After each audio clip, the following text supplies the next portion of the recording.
Hi, welcome back. This is an original story about a mother protecting her child and standing up to family betrayal. Let's begin. My 6-year-old daughter Mira was left alone on a moving boat by my parents and my sister. My sister said it like it was no big deal. We didn't have time to wait. I didn't yell. I just did what I had to do. The next day their lives started falling apart. It started during a normal work shift at the hospital. My brain was tired, my body was running on caffeine and habit. I was writing notes between seeing patients, sipping a lukewarm cup of coffee that tasted funny like old pennies. Then my phone buzzed. 6 missed calls from Mira. At first, I thought maybe she had dropped my phone again or maybe she accidentally called me while showing it to her cousins. But then I saw the time. Each call was less than a minute apart. That's the kind of frantic tapping a child does when something is wrong. I ran into the hallway, hit redial and walked toward the windows trying not to panic. She answered on the first ring. Mommy. Her voice was tiny. I had heard that voice before years ago when she fell off the monkey bars and thought she had broken her arm. But this time it was smaller, trembling. What's wrong, sweetheart? I asked. My voice came out too calm like I was talking through cotton. They left me. Who did? Grandma and Grandpa. Aunt Sienna. Everyone. I blinked. What do you mean left you? They said I could ride again on the boat. Then they went to the next thing. She sounded like she was telling a story. I actually smiled for a tiny second. It sounded so impossible that my brain refused to believe it. Sweetheart, they're probably right there. Look around. Can you see them? There was silence. Then a sniffle. No. I think they left. The hospital hallway tilted. I grabbed the window ledge, trying to breathe slow. Hey, Mira. It's fine. We'll figure this out. I forced my voice to sound calm like a doctor. Steady, firm, certain. Even though my heart was pounding like a drum. You're still on the boat, right? I asked. No, she whispered. I got off. Everyone else did too, so I thought it was the same place. But it's not. It's different. I could only see water. Dark, moving, endless water. And my daughter standing on the wrong dock. All right, I said, keeping my voice steady. We're going to figure out exactly where you are. Can you look around for big signs? Maybe a word or a number. I can't read all of them, she said, voice shaking. There's, ice cream, something with tour, she said slowly. That's great, baby. Keep looking. She sounded out the letters carefully. Ice yacht tours. Hey, that's one of those sightseeing rides that loop the lake every half hour. Not good but not hopeless. Do you see anyone who works there?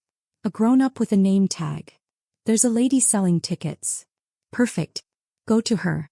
Tell her your mommy wants to talk to you. I waited. A few long heartbeats went by, filled with the noise of people talking and boats moving. Then a woman's voice came through the phone, confused but kind. Hello. This is the ticket office. This is her mother, I said quickly. My family may have left her by mistake. She's 6. Can you stay with her until I get there? Oh my gosh. Of course. She's safe here, the woman said. Thank you. Please don't let her leave your side. I won't, she promised. I hung up and called my parents. Mom answered, bright and cheerful like she was at a brunch table. Hi, honey. Everything okay? Where's Mira? She's fine, Mom said lightly. She wanted another ride, so we let her stay on the boat. There were lots of kids. In the background, my sister said casually, we didn't have time to wait. The next attraction was starting. My world narrowed. You left a 6-year-old on a moving boat, I said, each word cold and clear. Mom sighed. Don't be dramatic. It's a family place. I didn't hang up right away. I let the silence stretch until it felt sharp and heavy. Then I said, stay where you are. I'll handle this. And I hung up. I called the woman back at the dock. What's your name? I asked. Angela. Angela, thank you for staying with her. I'm Adriana, her mom. Please keep her close. I'm on my way. Do you want me to call security? Yes, and please give them my number. Then I called the local police dispatch. Hands shaking, I said, my 6-year-old daughter was left alone by family at the lake tour docks. She's safe with an employee right now, but I'm an hour away.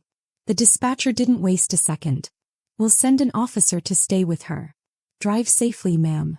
I hung up, turned to my supervisor and said, "Family emergency."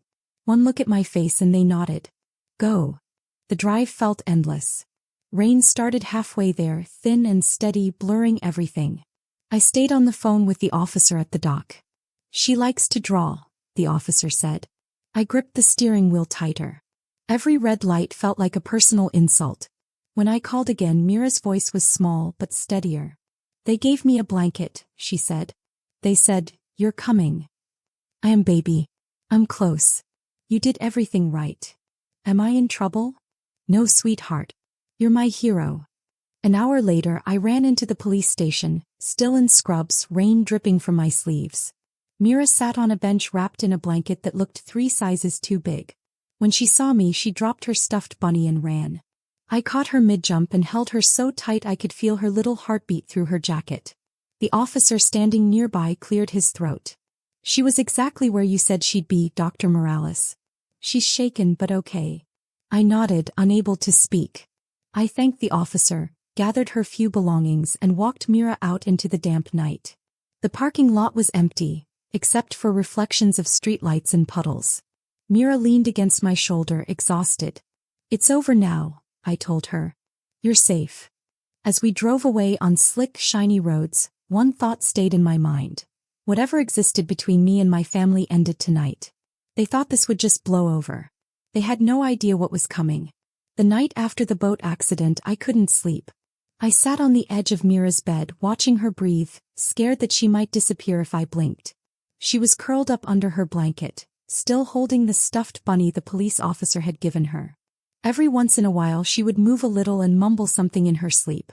"Boat, ice cream, mommy," and my stomach would twist. I kept telling myself she was okay.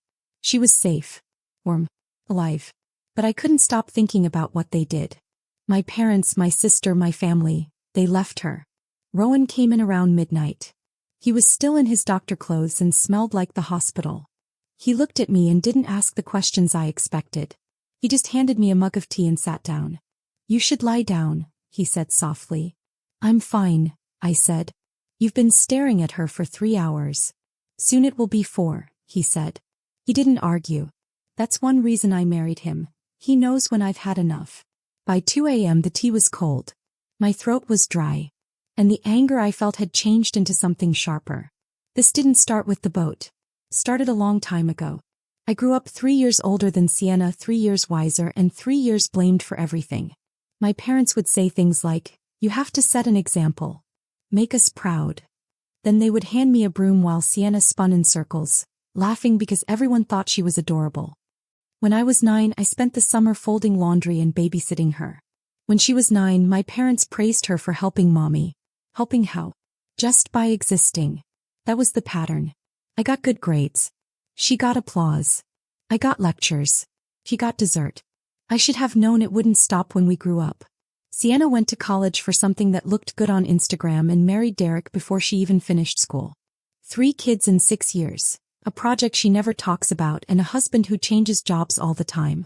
Meanwhile, I worked my way through medical school on scholarships and lots of coffee. I paid every bill myself. My parents never said, "Good job." They just reminded me how much I owed them for raising me. Every time they asked for help, it was the same. "Just until we catch up on the mortgage. Your sister's having a rough year. Can you pay her bills? You make good money. Family helps family." Somewhere along the way, helping them became my second job. $750 a month for my parents' mortgage. $200 for Sienna's emergencies. A few more for the kids' birthdays and school trips. All automatic. Smooth. Invisible.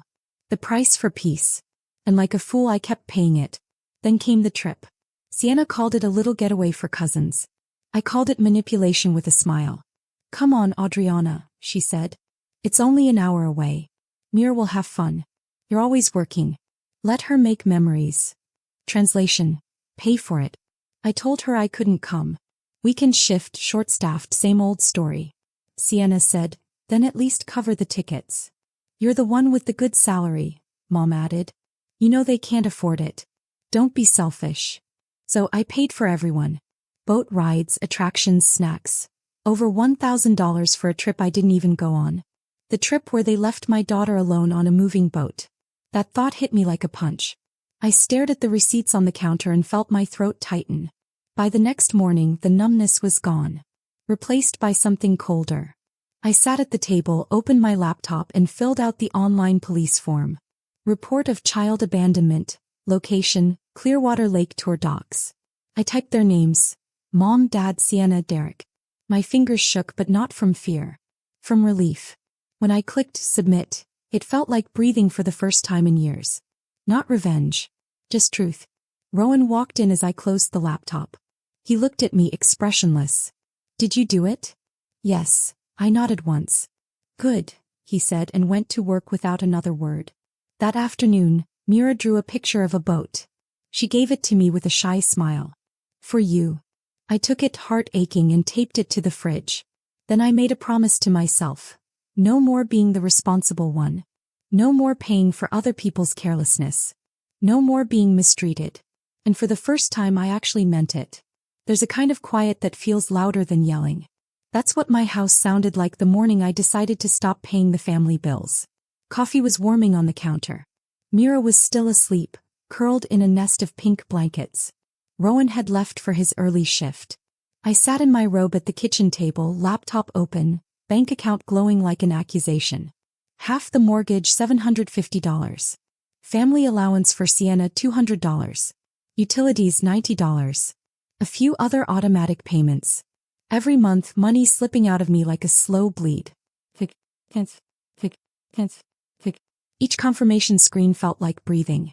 For the first time in months, I could breathe. No tears. No hesitation. Just clarity. Funny thing, not one of them called to ask if Mira was okay. Not my parents. Not Sienna. Not a single text. They knew she was found. They just didn't care. Once the payments stopped, I checked my credit card history. Boat tickets, souvenir stands, lunches for 8. I scrolled past the numbers. $23.90, $41.50, $50, $1,150 total. That was the price of being generous. I opened a new message to Sienna. Since you left my daughter alone on a boat, please refund the $1,150 I paid for your family's trip. I can send an invoice if you want. I stared at it, then hit send. It wasn't about money. It was about balance. 2 hours later, my phone rang. Sienna. I thought about letting it go to voicemail, but curiosity got the better of me. You're unbelievable, she snapped before I could say hello. You're making such a drama out of nothing. I laughed quietly. Nothing? Oh, come on, Audriana. It was perfectly safe. There were other kids' staff. You're acting like we left her in the ocean. You left her on a moving boat. She's 6, not helpless. She wanted another ride. She's 6, I repeated. You have 3 kids. You know better. I'm tired of you acting like you're better than everyone just because you make more money. Right. This is about money again. Everything's about money with you, she said, her voice rising. You think because you pay for everything you can control us? I said. You're confusing control with boundaries. They're not the same thing. Boundaries. She laughed. You're punishing us because your daughter got off the boat early. Maybe you should teach her to listen. I closed my eyes. If I ever sound like her, shoot me. What? Nothing. Goodbye, Sienna. I hung up and left the phone buzzing on the counter. It finally stopped. The silence afterward was blissful. Pure, uncut peace. 4 days passed. Not a word. On the 5th day my phone rang again. Dad this time. There must have been a mix-up, he began. The mortgage payment didn't go through. No mix-up, I said. Well, can you check the bank? I probably should have just kept paying, but I didn't. I canceled it. There was a pause. My parents didn't like it. You can't just stop paying, Dad said. We need that money. I noticed, I said. Maybe you should try taking care of yourselves for once. My mom said from the background, your sister made a mistake. She didn't mean any harm. You were there, Mom, I said. She's exaggerating again. Mom said, it's not that serious. You didn't even call to see if Mira was okay, I said. Well, she's fine now, isn't she? Something inside me went cold. You don't get to decide what's fine, I said. Dad's voice got hard. You're being cruel, he said. I smiled a little to myself. I had learned from the best. And then I hung up. By the next morning, my parents had left me voicemails, long, rambling, guilt-filled messages about how family should always stick together. I didn't listen past the first sentence. I deleted them all. Delete. Delete. Delete. At work, one of the nurses asked if I was doing okay. Better, I said. It's amazing what happens when you stop paying for your own misery. She laughed. She didn't realize I wasn't joking. That night, I came home to Mira building a fort out of couch cushions. Is this your castle? I asked. She nodded solemnly. Only good people can come in. Perfect, I said. I've been looking for that kind of rule. I lay down beside her and let her chatter fill the space. He was fine now. Really fine. Her world was small but safe. Mine was smaller but peaceful. A week later, I got an email. The subject line said, "Your report regarding incident number 47,281 has been received." No name. No details. Just confirmation that it was official. I stared at the screen. My heart was steady. That report was like drawing a line in the sand. Now there was a record. They could ignore me, lie, or act innocent all they wanted, but there was proof. I closed the laptop, poured another cup of coffee, and looked out the window. The city lights flickered against the glass. And for the first time in a long while, they didn't look harsh. They looked clean. I picked up my phone. I thought about unblocking my parents for half a second. Then I put it back down. No more noise. No more guilt. Just silence. Silence, I've learned, is its own kind of revenge.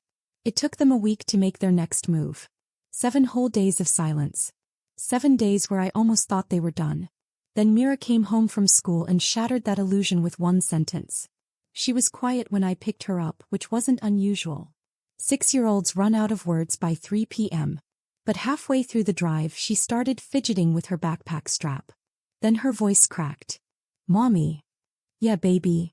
Grandma and Grandpa came to school today." My stomach dropped. "They what?" "At lunch. They said it's my fault.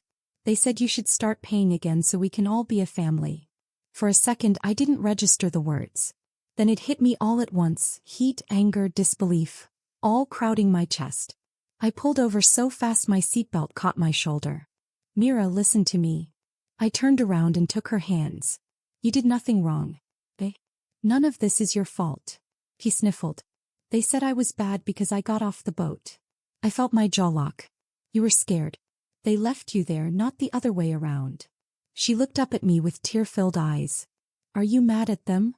I let out a breath that felt like fire. "Oh, sweetheart, you have no idea." That night, I didn't just get mad. I got organized. I emailed the school first. Effective immediately, only Adriana Morales or Rowan Morales are allowed to visit or pick up Mira Morales. No exceptions. Then I called my lawyer. "Can you make something official?" I asked. "Cease and desist?" He said like he already knew the answer. "Yes. Make it sound polite but terrifying." "That's my specialty," he said.